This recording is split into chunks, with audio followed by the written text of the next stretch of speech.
Hey gang, so I spent the last few months kind of documenting many of the antibrids that I love to play with poi. And, you know, a lot of folks are familiar with these antibrids, but it's a lot harder to find transitions between them.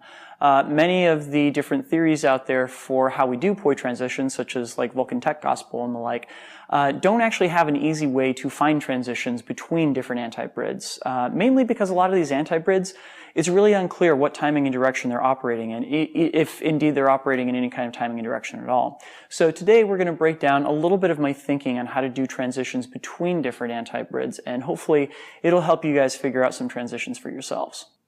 So I would say 90% of the transitions that I play around with when it comes to going back and forth between antibrids boil down to just two very simple rules. The first rule is what I like to refer to as lines. Namely, whenever we're playing around with antibrids, it's inevitable that we're going back and forth between two different positions with the hands and the poi.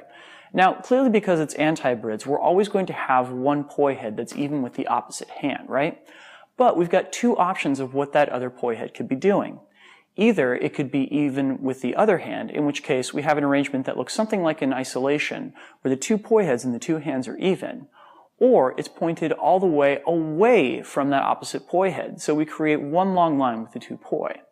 Another trick I like to keep in mind for finding transitions back and forth between antibrids is thinking about which direction the poi heads happen to be moving at any given point.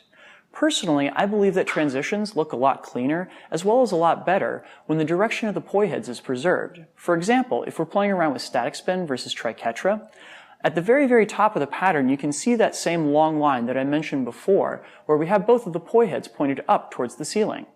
Now, this is also a position that this move would have in common with, say, static spin versus extension.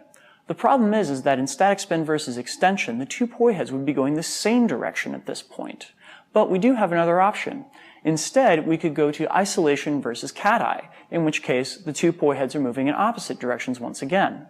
Now, you'll note, if I were to make that transition back and forth between static spin versus triquetra and static spin versus extension, I have to stop one of the poi heads from moving in its particular direction and get it going the opposite direction.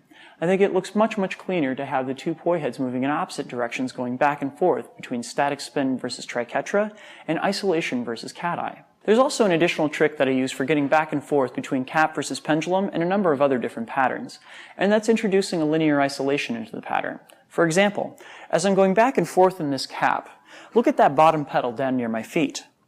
I could, if I wanted to, switch that into a linear isolation going straight up and down along my center line. Really, I'm using that same position where the poi head is going around clockwise and my hand happens to be going around counterclockwise. I can then, when I get to the bottom, switch back into the cap going back and forth.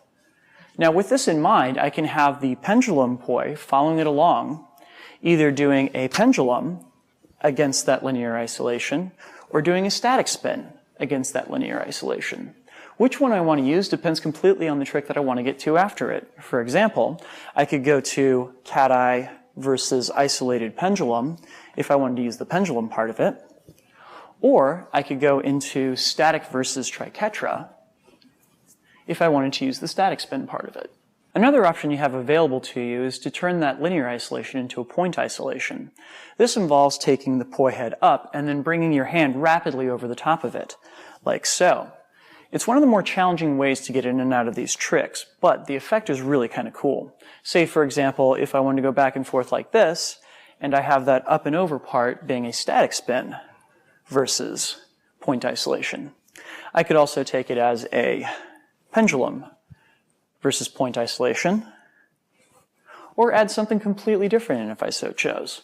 The sky's the limit. Try breaking these moves out by drawing them out on a piece of paper and seeing the different points at which the poi are pointed away from each other, as well as pointed in the same direction, and where they happen to line up in relation to other moves, giving you the possibility to transition back and forth between a multitude of different options. Thank you guys for watching, and if you have any other questions about how to perform antibrids and transitions between them, please let me know and I might make a follow-up video. Enjoy the flow, and have a great week. Peace. A huge thank you to Third Earth Fireproof for sponsoring this month's videos.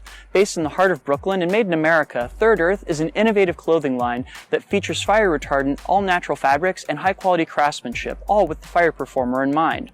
Whether it be festival wear, costumes, or even everyday wear, Third Earth has an option that's right for you. Find them on Etsy and use the promo code DrexFactor to get 10% off your order. Also, a huge debt of thanks is owed to my Patreon supporters. If you or anybody that you know has learned something from one of the videos that I've put out, please consider signing up to make a monthly contribution. You'll get access to some great behind-the-scenes footage as well as great rewards. You can find me over at patreon.com/DrexFactorPoi. Thank you in advance.